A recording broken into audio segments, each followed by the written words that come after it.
Moving on, we've got landscape mode. Now, for most point and shoot cameras, you may not see this actual symbol, landscape mode, because this is the default that your camera is in. What this does is that it tells your camera that when you take the picture, you want as much in focus as possible. And it's generally used for landscape. You want trees in the foreground and mountains in the background. But it can be used for a lot more than just landscape. You can do it with people photography, for instance.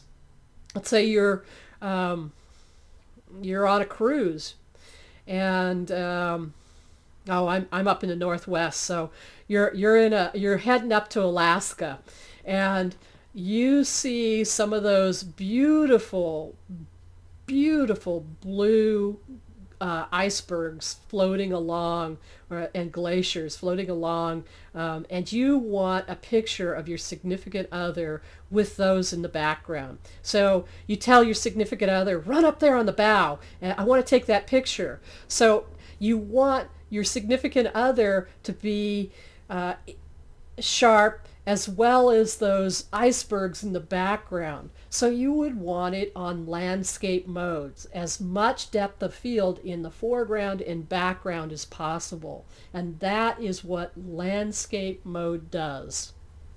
Now, portrait mode, on the other hand, gives you what's referred to as a shallow depth of field.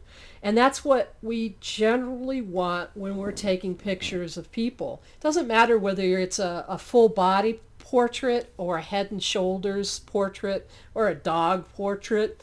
What you're generally focusing on is that person or puppy, and you don't want people to be distracted by the background.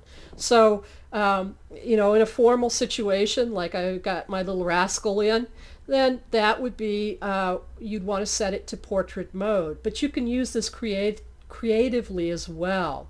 Let's say you're in New York City, and you're in downtown, and you want to take a picture, but there's all these people milling around in the background, and you don't really want them to show up in your picture. You'd rather have them kind of blurry.